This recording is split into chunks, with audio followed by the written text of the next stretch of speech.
And hey there, it's Tom Jordan. We've got a great program today, and I'm really excited actually to get to some of your comments as well. We'll do that later in the program. But I want to talk about who really is ahead when you look at these various races, the presidential race, or when you look at the congressional races across the country, because, some polls show Kamala Harris is ahead by 2 points. Others show that Donald Trump is ahead nationally by a couple of points. And you look at the Real Clear Politics average right now, it shows Harris is up by 1.8 across the country. Kamala Harris up 1.8. Every single poll in that average favors Kamala Harris, except for one. That's Rasmussen. Rasmussen, from my own personal history of watching polls for many years, has historically been, I think, more accurate than, Quinnipiac, which favors Democrats, more accurate than New York Times, Siena, more accurate than NPR, PBS, Marist, etc. Yahoo News in this is typically a, left-leaning organization, but Yahoo News in this latest poll that came out shows that at least they're showing there is a tie, nationally speaking, between Kamala Harris and Donald Trump. But Rasmussen again shows Trump is ahead in this race. And there are different methodologies, and that's why that is the case. So in this episode of Tom Jordan Live, I'll be speaking with Mark Mitchell, the pollster with Rasmussen, to get into that subject. We'll break it down, and we'll talk about some of the methodologies and the honesty from pollsters and that kind of thing. So we're going to talk polling. We're going to talk about this disconnect between certain pollsters, which methodology is the most accurate. That's coming up here in just a moment, just seconds away. More headlines are also coming up here, and then we'll get to your comments and your questions. All that after our interview here on Tom Jordan Live. Just a reminder to chime in. Make sure you do comment or you ask some questions in the comments section. I'll get to those, of course, in just a moment. Also, just a reminder, the best way you can help Tom Jordan Live is simply to subscribe free of charge to our various podcasts and, of course, on YouTube, and then just click that notification bell as well.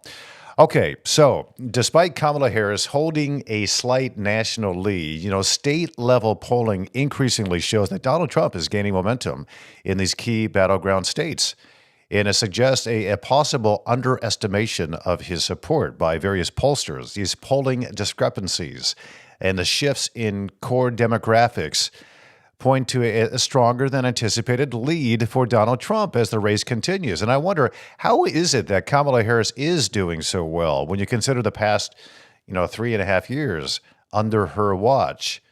Well, she is trying to pretend that she is now different somehow. And you may have seen, the latest interviews of the very few that she's actually done. Kamala Harris not really being able to distance herself, no matter how hard she tries, not able to distance herself from President Joe Biden. After all, she is the vice president. Look at this. Would you have done something differently than President Biden during the past 4 years? There is not a thing that comes to mind in terms of, and I've been a part of most of the decisions.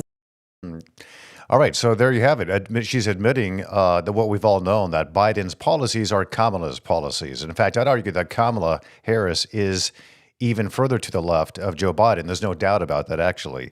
He didn't go extreme enough when it comes to price controls, executive mandates on things like vaccines, and providing, further increasing basic incomes to Americans who don't want to work, and punishing small businesses with higher taxes, giving out free health care, free tuition, free housing. It doesn't matter if you're legal or illegal immigrant, non-citizen, get them on the fast track to voter status. That's kind of Kamala Harris. Let's do away with the Supreme Court is another thing that she is trying to do, and to make that a disconnect in the federal government. I believe that Kamala Harris has been a big impetus, somewhat of a muse to Joe Biden over the past 3.5 years. And she knows it, but she's temporarily painting a different picture about her politics. And she's suddenly become a moderate and suddenly cares about hurricanes in Florida and border security, suddenly cares about small businesses. But are Americans buying it? Are you buying this? Well, let me know. That could be part of the comments here. Let me know in the comments. We'll get to those in a bit, as I mentioned. In any case, she admits she wouldn't do anything different than Joe Biden, and President Biden's approval ratings have plummeted It's 42%, with a staggering 46% of voters strongly disapproving of his performance, Joe Biden, and by extension, Kamala Harris. These numbers were revealed in the latest Rasmussen poll. They point to this growing dissatisfaction with Biden's handling of a whole slew of key issues, including the economy and border security. Only 26% of voters still strongly approve of the president. The gap between approval and disapproval is widening, placing Biden's overall presidential approval index at a troubling negative 20. Negative 20. So with the 2024 election just around the corner, a few weeks away, right? It's next month. This steep decline in public support could spell serious trouble for Kamala Harris, who from the start has been riding with Biden, as has the entirety of the Democratic Party. So then, can these polls actually be trusted? Let's look at some of these numbers, how Americans feel and think about some key issues and how those feelings on those issues impact this upcoming election.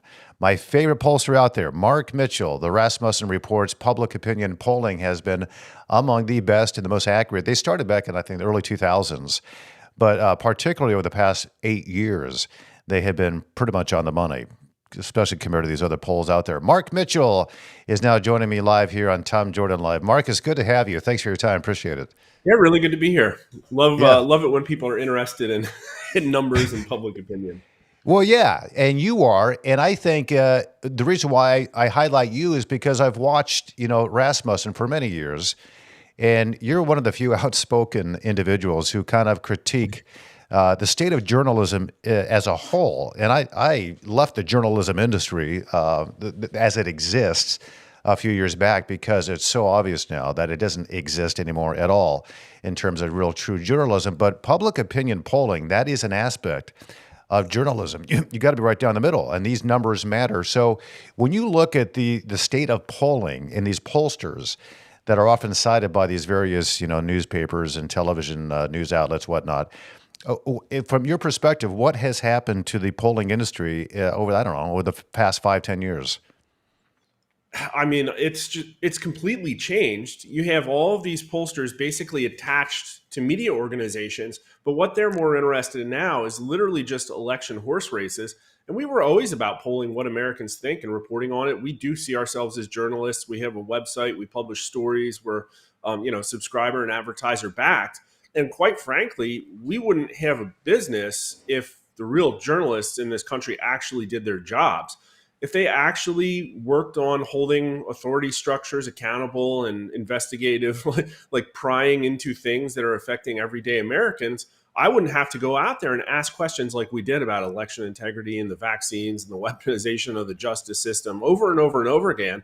And we put these numbers out that show that Americans are really concerned, especially after the Biden administration, about all those topics and more. We're actually at a really horrible place for public opinion. We're over the 40% bogey for the number of Americans that think a civil war is likely in the next 5 years. And you don't hear any of that on the mainstream media news, like not even really on conservative news. And that's what's so great about independent journalism and why we found a new voice, because it really is fragmenting. And these people that have been the information gatekeepers for so long really are just losing their grip. Only now. It's incredible. I'm grateful for independent journalism because, back in the early 2000s when it was starting to kind of ramp up, and after the advent, I think it was YouTube in 2005, some independent, citizen journalists were going out there. And I didn't mock them, but I thought, we're the real. I was working, I think, at NBC or something like that back then, and television. And we were the, stalwarts of journalism, arrogantly, but naively saying those things. And then I realized, oh no, I'm in an industry that's actually not practicing the real deal. And it got worse and worse over that, I would say 2008 through obviously 2020 is when it was just over the top wrong and it truly disinformation. And I didn't trust a lot of these polls. I certainly didn't trust my own newsroom any longer, or the news outlets and the television networks and the New York Times and Washington Post. All these used to be trustworthy outlets. But what was particularly troubling was how wrong a lot of these pollsters got it back, 2016 and 2020. It was a little bit better then, but it was still, I look at this, and you brought up very important issues. You brought up, the vaccine mandates. You brought up the issues. I think shutdowns was part of it. And you talk about the weaponization of the Department of Justice. All of this is being ignored by the mainstream media and categorized as disinformation. But what you're finding out based on your polling is that Americans are no longer buying what the media is feeding them. Yeah, I don't think gaslighting is working anymore. This is a really deep and complex issue. And I think when we look back on what happened in this era, first off, I do think the problem is in many ways getting worse within mainstream media outlets. But gaslighting doesn't work because I'll just give you one example. After the 2020 election, I think a lot of people had reasonable issues with it that probably should have been met with investigations and bipartisan work to uncover any problems. And we asked a question, how likely is it that the outcome of 2020 was affected by cheating? The number was south of 50%. I think it was like 48, 47. And then we've been asking that question over and over again. The number's only gone up. And now we got to a situation where 66% of voters in this country think the outcome of this election is going to be affected by cheating. So it was met with conservatives and liberals on both sides saying that it was a big lie. And there was a complete, blackout on any covering of it. People were slandered. We were, kicked out of polling aggregates. And here we are. Americans are more worried about it than ever before. And then also, I would point out that we did some polling, and people can go get these crosstabs. Most of our election polling is not behind a paywall. But we went into the swing states, and one of the questions we asked alongside everything else was, what cable news network do you trust the most? And the people who watch MSNBC are by far the most radicalized into the pet Democrat, like sort of canard issues of abortion and threat to democracy. They want to protect the country from the threat to democracy, even more than CNN viewers. So by far, they're the most radicalized. But if you look at MSNBC ratings, they've actually kept most of their viewership over the last 4 years. And CNN has collapsed. It's collapsed by over 100%. So I think radicalization is what a lot of people in this country want. They want this wall-to-wall, echo chamber, vitriolic stuff. And I think it's really just an artifact of the left, and it's scary and dangerous, and I think it's getting worse.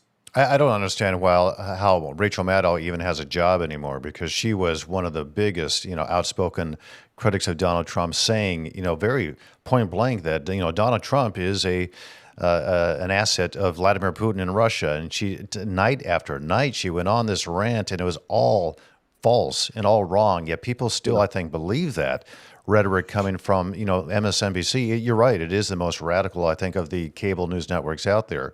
But they're holding steady, and I think it just shows the polarization in this country that, okay, we're the echo chamber. People love that kind of hearing what they already believe, and even if it's false, it's amazing to me. Can you talk a little bit about the methodologies of pollsters nowadays? I mean, Rasmussen, why do you come up with different numbers than, say, Quinnipiac or the Marist polls that come out? Well, I will say my numbers aren't too different from Quinnipiac this time around, and we didn't change anything. So I think maybe they're coming to their senses. And before I go into the methodology, I will also add, I think Tucker and Elon talked about this and really put their finger on the pulse. There's a quasi-religious aspect to this because evangelical Christians go almost 40 points to Trump.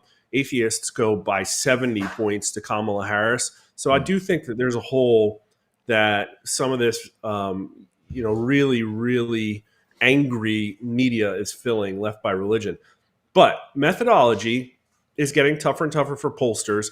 Kind of the inescapable truths are that polling is going to get more and more fragmented. We're going to reach less and less people in the country, but polling will also still exist. And what we've been doing is trying to change our methodology as little as possible. We haven't been plowing into these online panels that everybody's used. Right now, we're 50% online panel, but we're also still 50% landline phone because I have 400,000 Americans that answered a survey in the last 3 years. And over 50% of the electorate is over the age of 50. So why would I throw those people out? But you have people doing SMS texts, but the response rate is so incredibly low. You have people building their own online panels, their proprietary ones like Ipsos, which only has 50 or 60,000 people. And our goal is to reach as many Americans as possible. I think we're reaching well over well over a million Americans. I don't think a lot of other pollsters can say that. But then the other thing is we're just trying to be accurate. If we're not accurate, our business dies. And, I think people have biases, but polling shouldn't. And like you said, time and time again, there's always a left bias in these polls, especially when Donald Trump is involved, in a way that is just absolutely embarrassing. And it never seems to be fixed. We had pollsters that had a 6, 7 point, even 8 point left leaning bias in 2016 and 2020. And I don't think it's as bad as it was, but even a 2 or 3 point left wing bias in the polling now means that Donald Trump is going to run away with a massive popular vote win. We have Donald Trump at 2 points. There's actually quite a few pollsters. We're not out there totally on our own. The problem is all the really left-leaning polls are the ones that get most of the funding. So the ones that are accurate, that are sort of in our neck of the woods, really don't put that many polls out. But you have Trafalgar, Atlas Intel, Rich Barris, New York Times had Trump up 1. We have Trump up 2. CNN and Quinnipiac have the race at tied. People might look at Real Clear Politics and say, oh, that's neck and neck. No. A popular vote tie means that Donald Trump's going to probably win all the swing states. And what's crazy is that on Real Clear Politics, popular vote says Harris +2, but then all of the major battleground states are roughly tied. And I really don't think that those two things can both be true at the same time. So anyways, I think that I'm right with Trump +2. I think my polling in most of the battlegrounds did actually show a tie for most of these races, but I think it's been about a month since we've done that. We have new state polls in the field now. And also, I think Trump is going to outperform my state polling because we were actually 6 points ourselves to left. And everybody calls us this like right-wing pollster. It's like, no, we missed 2022 on the left side. We give Biden too much support. We had Pennsylvania going to Biden by like 7 points. Right now, we have it tied. I only took about 4 or 5 points of that slop out of our weighting. So I think, again, Donald Trump might be getting 2-3% in Pennsylvania, but anybody for the last month and a half, this is, I mean, you'll appreciate this. This is how crazy the narratives are and why I think we see the mainstream media narrative of Kamala winning all imploding now is that the Real Clear Politics Pennsylvania page has been, for anybody with a shred of political knowledge, has just been blatantly easy to read. For a month and a half, Trump is winning Pennsylvania. It says tie, but like a single point of left-wing polling bias, and Trump wins that state. And everybody's known it. It's been there. It hasn't moved. But all of a sudden, everybody's this week is pretending like, oh, the polls moved against Kamala Harris. No, they haven't. The media, the narrative moved against Kamala Harris. Yeah, and that's very telling, especially when you compare it, like you said, to 2022, and then you compare it to 2020, and I wonder why. I mean, your methodology hasn't changed, and you're seeing, of course, the tie in these battleground states where past elections, and it was Biden that was ahead, or the Democrat was ahead by several points, and it turned out not to be the case.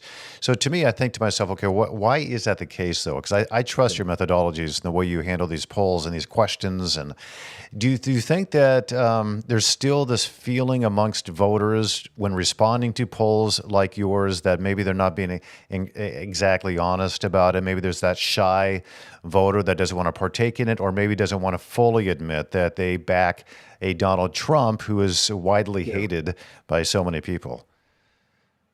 I think there's a very high number of people taking my polls on a repeat basis. And I don't mean like week after week. I'm just saying, like, if somebody picks up the phone and answers my poll, there's a really big chance that they've done so in the last 2 or 3 years as well, right?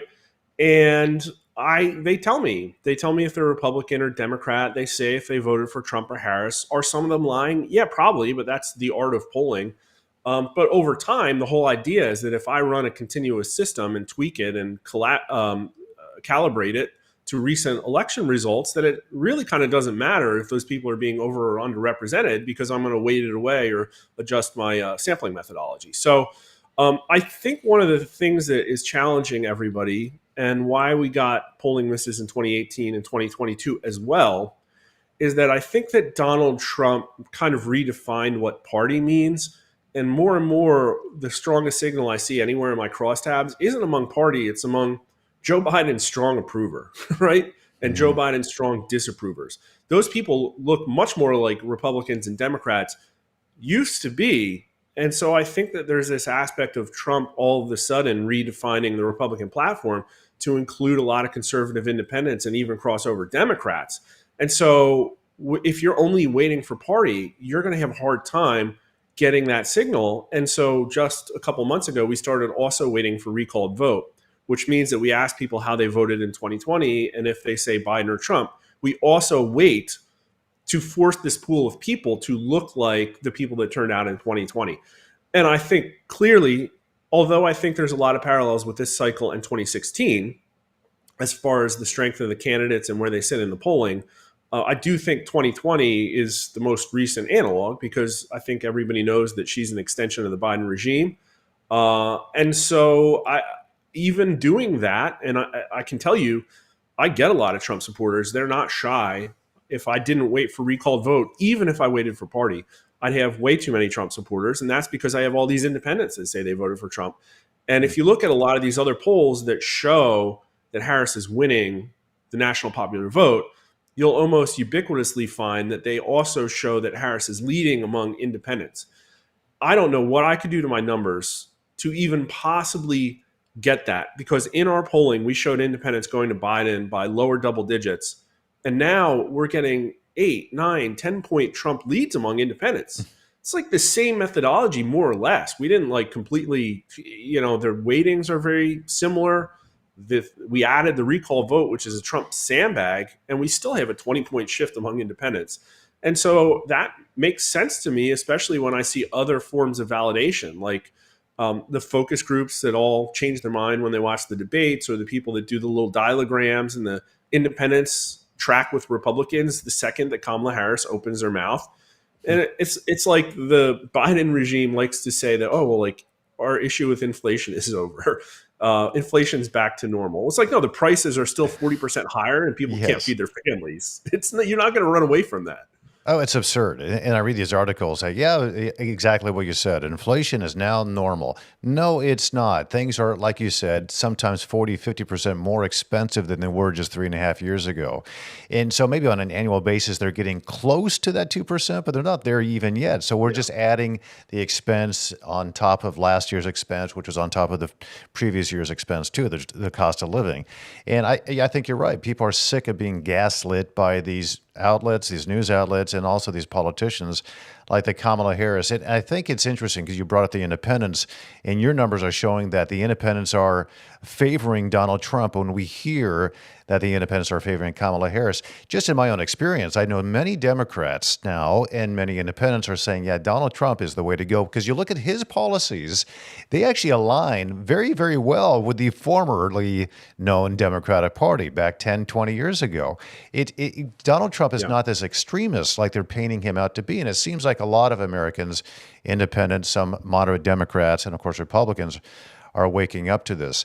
I know that there's other pollsters like Rich Barris came out. He said there's this paradox that is occurring because you see Harris leading nationally by these polls, but trailing significantly in some of these battleground states, even obviously states like Florida too, which used to be a battleground state, is not any longer.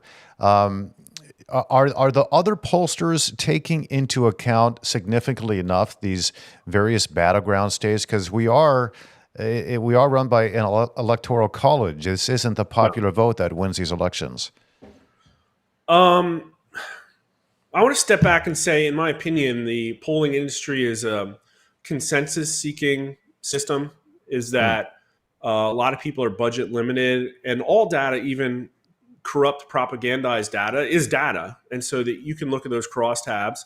And I can look at a New York Times Siena poll that shows Harris has a massive lead in some state and go in and say, all right, well, they oversampled Democrats by X percent. And if it actually looked like how I poll, it would be pretty close to mine. And it's useful and informative data. But the problem is that when half the industry decides they want to get the orange man, it becomes a lot more challenging. And a lot of people just don't have the budget to poll the states. There's a lot less state polling, in my opinion, this cycle than there's been. But in any case, most people don't do that much polling. Like Atlas Intel did really good in 2020, but that's because they nailed the national popular vote number, which quite frankly, also, I'm not throwing shade. It literally could just be luck. And now they're polling for the first time this cycle, I think, more than they did at least last time in the states. So that's some of the polling that's out. Now there's people that do good state polling. I think Emerson's put out a bunch. Marist, I think, has put out some. And then you got Morning Consult, which has bountiful amounts of money, and they definitely are still out all by themselves on the left. Here's what it comes down to. I even tested some of my safe Trump states, and I looked at New Jersey and New York and Florida. I'm not saying they're safe Trump, but Florida, it moved like 7 points in the Trump direction. New Jersey went from like Biden plus 16 to Biden plus 9, and that was with really like safe weightings.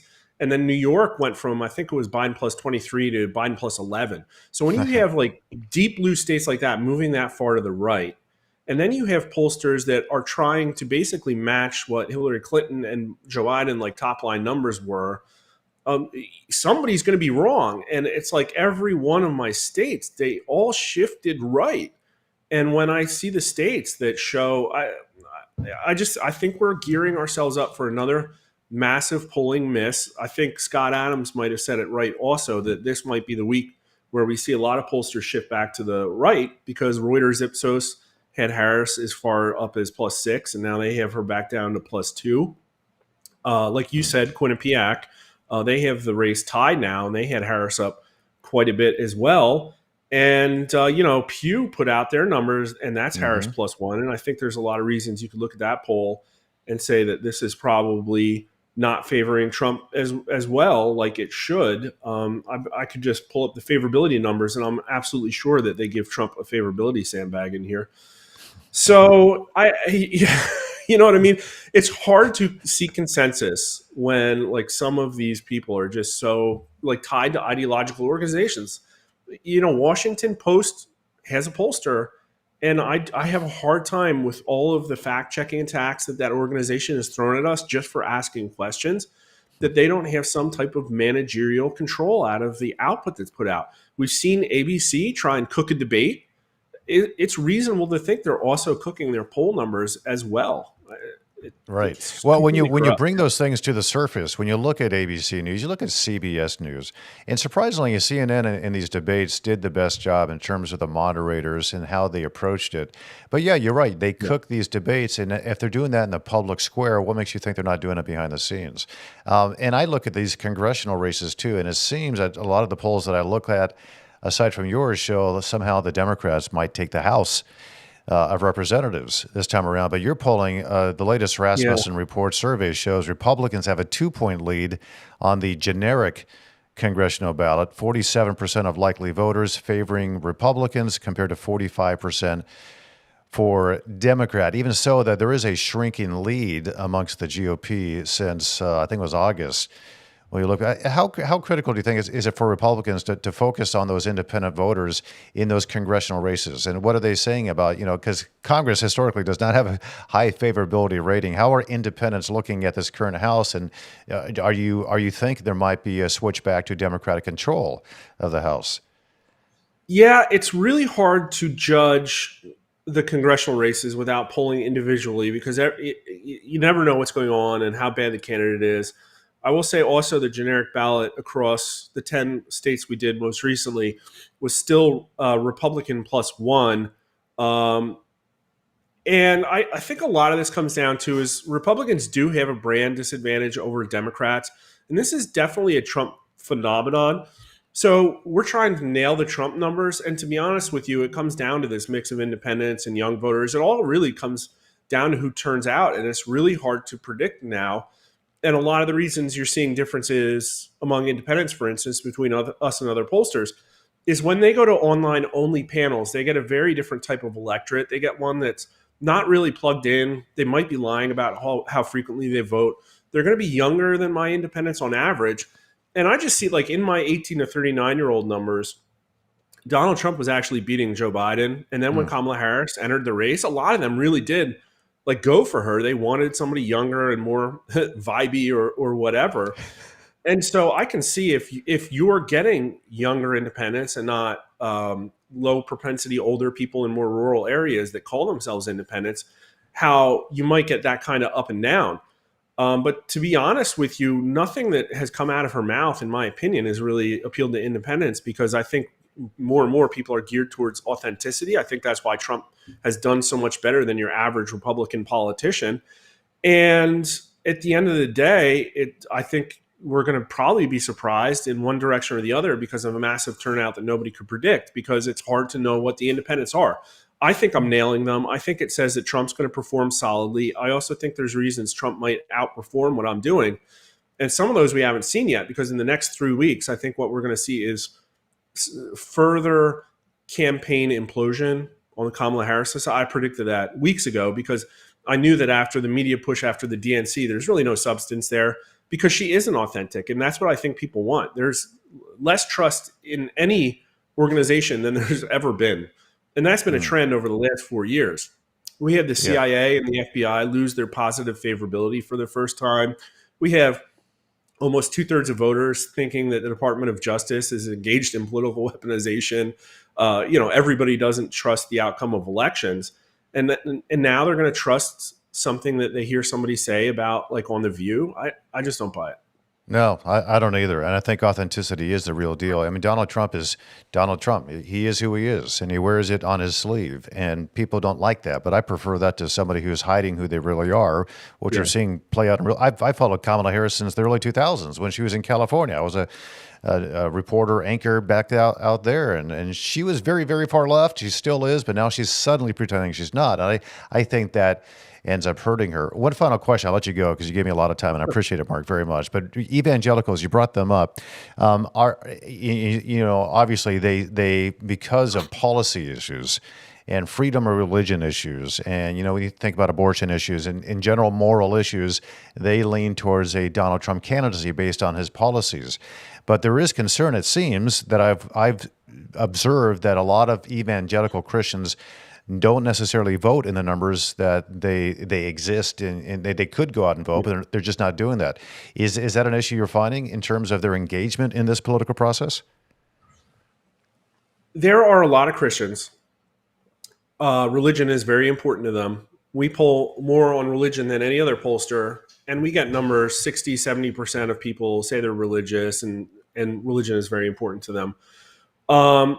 But it's hard for us to know how much they're voting, because we've almost entirely committed to a likely voter model for all of our political polling, which I think is the right move. I think it's more accurate to actually ask the electorate, and not, your random adult who might be an illegal alien or whatever, right? Somebody, or somebody who literally never says that they go to why would you poll them on policy positions if they're never going to vote? And I've seen a lot of people concerned that Christians aren't going to turn out. And I wish I had a better answer. I honestly don't know the number. What I would need to do is a massive poll of all adults, and then ask them if they're Christian and screen the non-Christians out, and then ask them if they plan to vote this time. But what I can say is kind of the way I view this, and I'll use the gender stuff as an example, is that there are still a lot of conservative Christian values that permeate every part of our culture. When you ask the gender questions, what you see is that almost everybody by a strong majority agrees that there's only two genders. Massive majorities oppose transing the kids, essentially. We didn't phrase it that way. Even Democrats are against that stuff. But then at the end of the day, when you ask them, well, who do you trust on those values and those issues, it's tied. Kamala Harris and Donald Trump are tied. And even, so there's this aspect of it. I don't really think it's the issues that matter. It's more like, I think the Christians, clearly by how strongly they go Trump, are more convinced that he's going to be the one that moves the needle on those issues that they care about. Yeah. Like he'll put his words to actions. And we saw that back when he won in 2016, and through that first term that he had, that he did. He at least tried, but he accomplished quite a bit based on his campaign promises. They translated to real world action in his against a lot of opposition. We know you have a lot of opposition too, and it's hard to watch, but I'm glad you're standing strong. How are you funded? How can people help Rasmussen Reports keep going out there and doing the work you're doing? Well, we're not funded by any campaigns, and if we're ever sponsored, we disclose all of our sponsors. So I can say that I'm just here polling and putting out Yeah. numbers, and hopefully just reporting great and informative news stories for people about public opinion. I think we're more important than ever, because I can tell you those topics that we're so hated for over the last 4 years, literally everybody except, as you know, a smattering of people in the independent news space just held their nose and ran and tried to duck and cover. And it's really embarrassing. And, but anyway, sorry, this is a long way of answering. But RasmussenReports.com, we have a website. People can sign up to be a reader. We really appreciate it. We put out stories every day.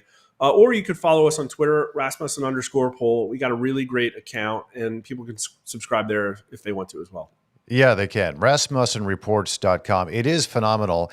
And you do provide some free stuff, but the even better stuff is subscription based, but it's very inexpensive. I do hope people go there and subscribe, because I love what you do. I love your website, and your personal tweets as well on X are great also. So, Mark Mitchell with Rasmussen Reports. Mark, good to talk to you. Thank you for your time. I appreciate it. Happy to be here anytime. All right. All right. Take care. Have a good one. All right. Yeah. Go to Rasmussen Reports. I'm telling you, this is so important what's happening out there. And he will touch on issues that a lot of people now are afraid to touch on because of all the pushback that they're getting. And that includes election integrity issues. And right now in the state of Michigan, Republicans are taking Michigan's Secretary of State, Jocelyn Benson, to court, claiming her election guidance unlawfully allows non-residents to vote in the 2024 election. The lawsuit was filed by the RNC, the Michigan GOP, and the Chesterfield Township Clerk Cindy Berry.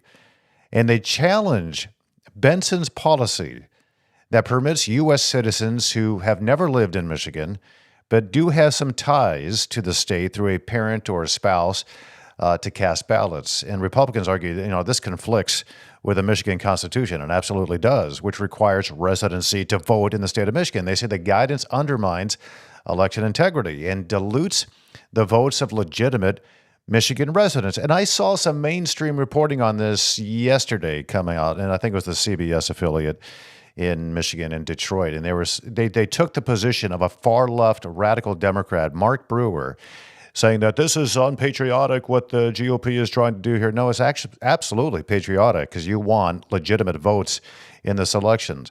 So Michigan GOP chairman Pete Hoekstra, a guy I know, he expressed a lot of frustration. He said this, quote, "Jocelyn Benson can't just rewrite our state election laws. People who have never lived here should not be voting here." Who would be opposed to that? I can tell you, Jocelyn Benson is, and the Democratic Party in the state of Michigan. And it undermines, state sovereignty as well. When you think of it, Jocelyn Benson's guidance directly contradicts Michigan's constitutional requirements for residency in order to vote. By allowing non-residents to vote, the policy weakens the state's ability to govern its own elections and disenfranchises local voters. I thought they were opposed to doing that. But yeah, disenfranchisement is what happens. You have a dilution of the legal votes in that state. And so the guidance opens the door for individuals with no real connection to the state of Michigan to influence crucial election outcomes. It dilutes the votes of Michigan residents who are directly impacted by the election's results, and it skews the process unfairly toward out-of-state interests. And this is a state issue. States are supposed to be deciding the president state by state. If you don't live in the state, you're not part of the state and therefore should not have a voice in this election representing that state. And Republicans have long been emphasizing the importance of secure and fair elections. And the lawsuit is, I think, another effort to ensure that Michigan's election laws are enforced as they are written, preventing any attempts to manipulate the system for partisan gains. So that's what's happening here. All right, let's look at some jobless claims in the United States. Jobless claims, despite what you may have heard, they've actually surged to their highest level in over a year. 258,000 people filing for unemployment claims and unemployment benefits in the week that ended on October the 5th. The job market is not good, as you're being told by the Joe Biden and Kamala Harris administration. The job market is tough right now. And this is according to new data from the Bureau of Labor Statistics, all right? So this marks this increase of 33,000 claims from the previous week, and it surpasses the forecast of 230,000 unemployment benefit claims. And the last time unemployment filings were this high was back in August of 2023, so just about a year ago when things were tough back then. And it signals to a lot of economists and people who watch this stuff potential concerns for the economy as businesses may be scaling back. They are maybe facing financial strain. They are. And economists are watching all of this very closely to see if this is just kind of a one-off thing, a spike, or is it the beginning of a trend that could indicate a weakening labor market as the year closes out. So I spoke with Patrick Anderson, of course, Anderson Economic Group the other day, and he kind of feels like this is very worrisome for him. He says this has been happening a long time. We had Bert Herzog with Executive Wealth Management said much the same. So anyway, you got this government overreach and the regulation impacts. Listen, overregulation makes it harder for businesses to do business. Therefore, they lay people off. So this spike in jobless claims may be tied directly to the overregulation and these burdensome policies on small businesses as federal mandates are piling up, particularly in these industries like energy and healthcare. And these employers are forced to cut jobs to stay afloat under the unsustainable operating cost. That's just business 101. If costs are too high and you're losing money, you got to get rid of labor. The free market is where it stands. These are the solutions that we need to reverse what is a very troubling trend of overregulation by the government. Free market, solutions like tax cuts, deregulation, incentives for business growth. Not subsidies, but less regulation. That's incentives. All of that is critical. So the job creation obviously thrives when the government steps back, allows entrepreneurs to do their thing and businesses to do their things. They can innovate without all this unnecessary interference. All right, I want to look at Montana. This is a pretty important Senate race that we've been watching, the Montana Senate race. It's heating up there, and the stakes couldn't be higher because according to the latest New York Times Siena poll, Republican challenger, you're seeing here, Tim Sheehy, is leading the Democratic incumbent, Senator Jon Tester, 52% to 44%. That's 8 points. It's a huge lead. And that's the incumbent, Jon Tester. It's typically kind of a red state, it is, but Jon Tester has been kind of cast as a moderate Democrat, and he's had a pretty good run there. But they're kind of finding out, listen, if the Democrats have control of the Senate, they are allowing these far left progressive policies to go on through, and it's affecting these states like Montana. And the race could determine control of the Senate. This is why we're watching this, because this might take the Republicans over the top. Democrats right now hold that slim 51-seat majority in the Senate. So you got Joe Manchin, of course, had been, he retired from his position. So that opens up that seat, and that's going to be incredibly important as well. Joe Manchin on that in West Virginia. So that's likely going to go to Republican. Jon Tester now is struggling in the state of Montana. And then you look at Michigan, Mike Rogers gaining ground on Alyssa Slotkin. And they had a debate just the other day in Grand Rapids. They have another debate Mike Rogers does with Alyssa Slotkin coming up in next Tuesday. And I think this debate, here's one of the things that Mike Rogers said about Alyssa Slotkin, was that Alyssa Slotkin, she likes to point the fingers at other people while ignoring what she's been doing while she has been in office. And yes, it is true that she denied this, but she votes 100% of the time with Joe Biden and Kamala Harris when it comes to these very consequential issues, like illegal immigration.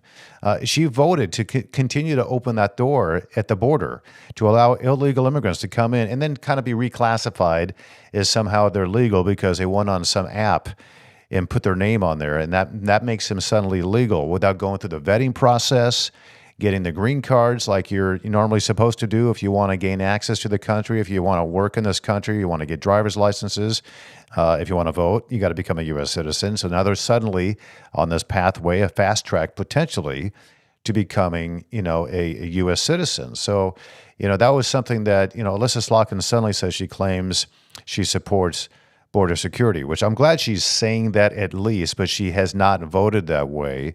She has voted with Joe Biden and she has voted with Kamala Harris. When you look at issues like the economy, she voted for all these issues, these subsidies, which directly contributed to inflation. And then you could go down the list. You could talk about Iran and how she voted against these. She was what part of the problem that allowed Iran to gain tens of billions of dollars to fund Hezbollah and Hamas, and which likely led to the October 7th attack against Israel. So we're looking at the Senate race. This is important. I think Mike Rogers is gaining ground, and that momentum continues. And with Joe Manchin leaving the race, so that opens up West Virginia. The GOP is pretty much all but certain to gain that seat as well. That's another crucial Senate seat, shifting the balance of power likely in that case. So John Tester's dilemma here. Senator John Tester, his increasingly shaky reelection effort underscores a broader problem for the Democrats. They are on the defensive in these traditionally blue and kind of purple states, and you can argue that Montana has become that, as voters react to the economic and the social challenges that are tied to these current federal policies. All right, we haven't talked about this a lot. Sean Diddy Combs. In a major legal development, prosecutors hinted at new charges coming against that guy, Diddy, during his ongoing sex trafficking case. Combs, he's currently jailed right now in Brooklyn, and he appeared in court where his trial date was now set for May the 5th. Cinco de Mayo 2025. So the prosecution, they have signaled that there is a possibility of what's called a superseding indictment, which could further complicate this case, and it could extend the trial, could lengthen this trial for Diddy Combs. And prosecutors and the defense attorneys are now bracing for what could be an intense legal battle because this guy's got a lot of money, but the accusations against him are stacking up. There's new evidence. There's witness testimony that is piling up that possibly could be on the horizon with all of this new testimony that is out there. And as the layers keep being pulled back on this case and his lifestyle for potentially decades as a mega millionaire in the music industry. So he got charges, racketeering, conspiracy, sex trafficking, accusations that he used his business to lure and exploit women and little boys as well. That's part of the accusations here. And if convicted, Diddy could face up to life in prison. All right, that's the headlines for today. I want to get to some comments out there. Of course, you can comment. We have two comments right now. Let's bring them up one by one that we're going to put up here on the screen. Let's start off with the engineer, good friend of the show. Thank you, the engineer. Trends mean more than average. Look at the percentage of people that identify as Republican or Democrat. Only 28% of people think the country is on the right track. Betting odds also have Trump up. I think you're absolutely right on this, the engineer. You got to look at who they're asking the questions of as well. You know, when you look at the percentage of Democrats and Republicans, but when you look at this is what's been staggering to me as you watch some of these media outlets. You look at the majority of people in this country absolutely believe this country is on the wrong track right now. And it's been led by Joe Biden and the Democrats remember the first 2 years of Biden's administration, the Democrats had control of the White House. They had control of the House of Representatives, and they had control, and they still do, of the Senate. And the Republicans won, the House by a slimmer majority than they had anticipated in 2022. So starting 2023, they've had control there. But when you've got this kind of divided Congress with a Senate Democrat, and not a lot gets done on a conservative level. So really the direction of this country has been on a very far left trajectory. And they've, a lot of Democrats even say they're putting their foot on the accelerator, they're stepping on the gas while they have that power to push through all these radical leftist policy agenda items through while they have the opportunity to do so, which further makes it difficult to turn all of that around. If the Republicans get control of the Oval Office and maintain control of the House, and they overtake the control of the Senate, it is thick. And then you got the bureaucracy, which is heavily leaning towards the left. A majority of the bureaucracy in this country, which really controls much of what happens in the United States, it's heavily far left progressive. And that far left progressive movement is what led to these very powerful and expensive and deep bureaucracies and the administrative state in which this country exists. So, engineer, very good point. I do think you're right. I do think that Trump is up in the polls. I think Mark Mitchell with the Rasmussen reports has it right too. In fact, he might not even have it totally right. And he admits, listen, we might have an even greater number of Trump supporters, especially in the independent side of things, and even some Democrats than we're even being able to recognize here.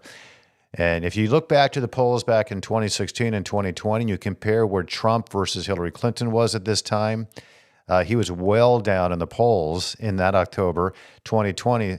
Same thing, and the win of margin by Biden, the margin was not very large in that, and now he's up in these polls compared to those two presidential cycles. All right, let's get to another comment here. Let's go to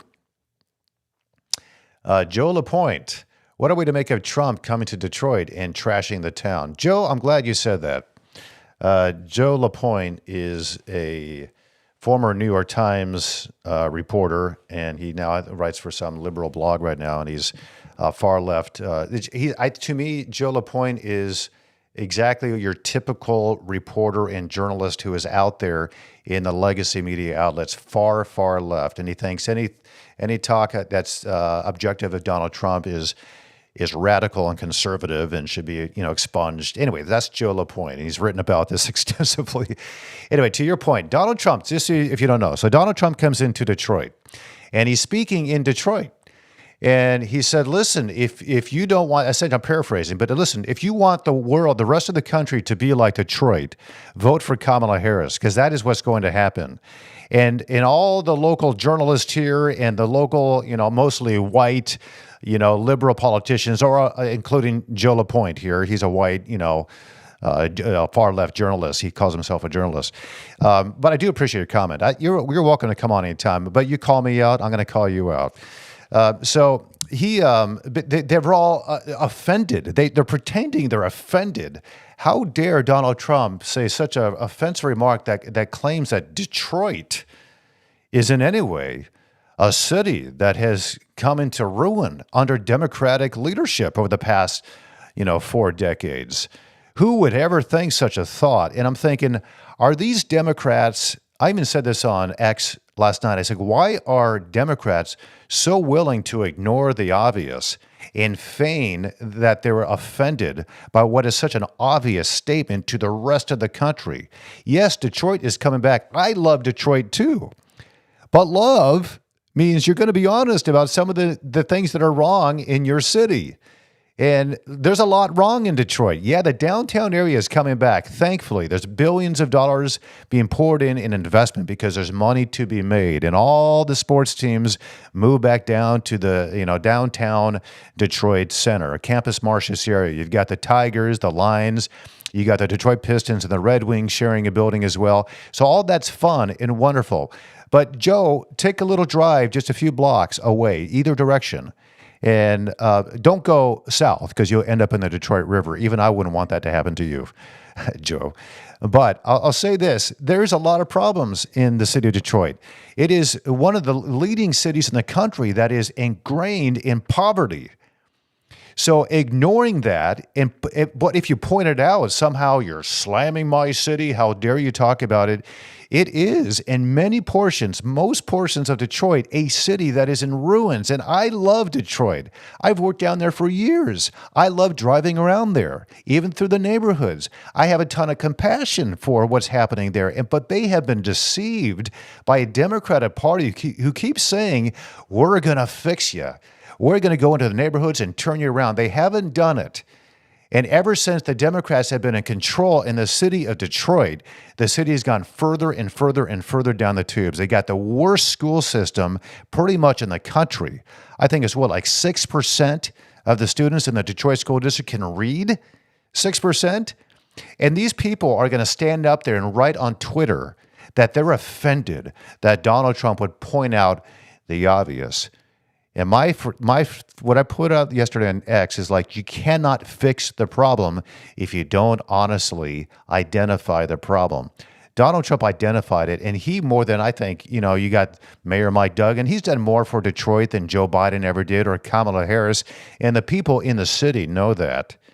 And when Donald Trump was in office, he got together with someone probably Joe LaPointe also hates, Tim Scott, African-American senator from South Carolina.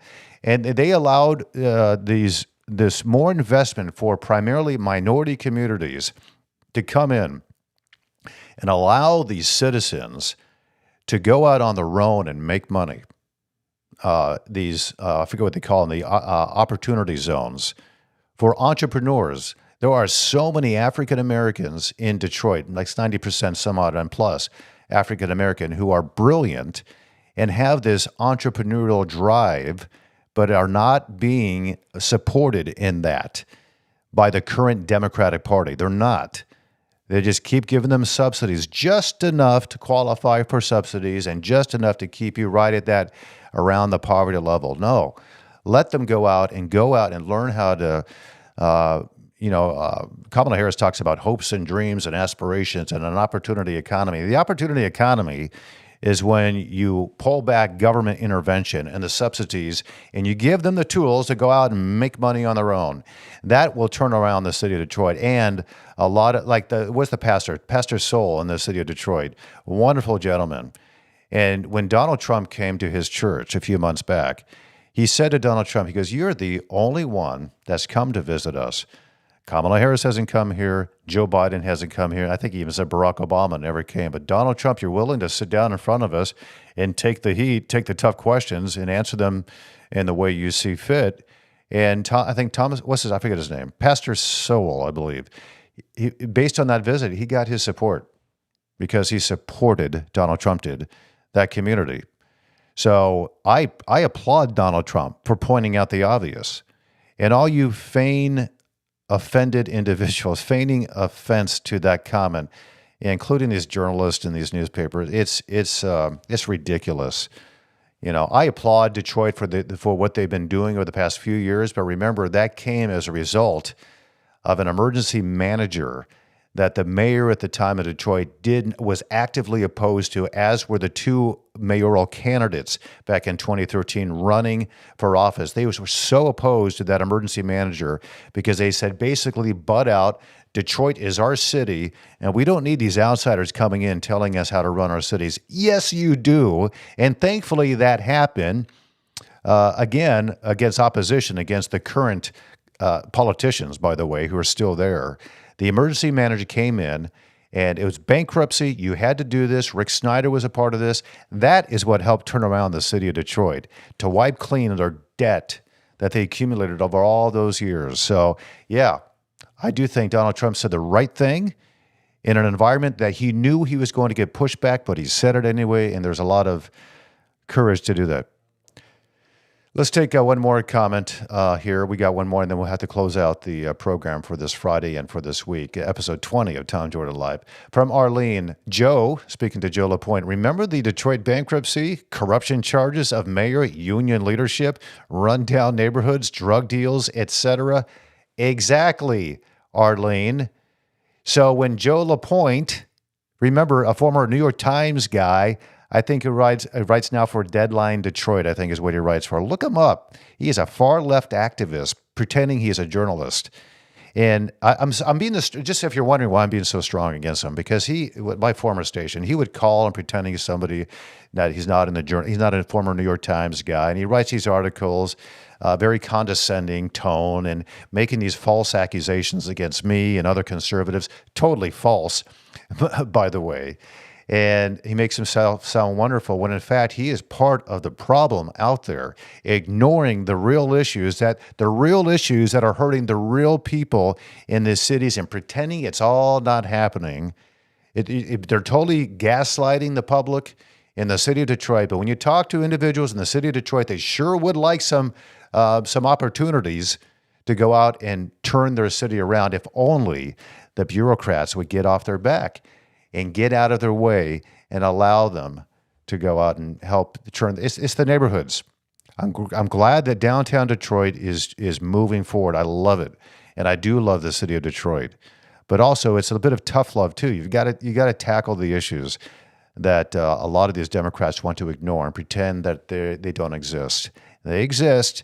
You've known it, and I would argue that you're a big reason, a big cause of why those problems exist in cities like Detroit. Arlene, it's always good to hear from you. Thank you so much. And thank you for your time today, for watching this edition of Tom Jordan Live. Hey, we're a month in now, 20 episodes. Thank you for your support. You can learn more about the program, TomJordanLive.com. Look at all the platforms we are a part of. Go on to YouTube if you could, Tom Jordan Live. Subscribe.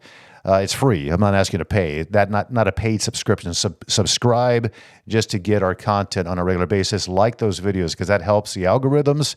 That helps us get out there more and more. We really appreciate on YouTube, Facebook, X, Spotify, Apple Podcasts. Go check them out. As always, thank you so much. If you'd like to join me, we got a men's breakfast at Calvary Chapel, Waterford tomorrow morning, Saturday at 9 a.m. Just Christian men getting together to kind of pray for one another and kind of a short message about how to encourage men in our climate, in a world that's tough, and whatever it is, your marriages or whatnot. And there's going to be eggs, bacon, sausages, the whole deal for you, free of charge. Calvary Chapel of Waterford, then Sunday morning service at 10 a.m. Calvary Chapel, Waterford, Saturday morning breakfast, 9 a.m. Hey, listen, thank you very much. God bless you. Have a great weekend.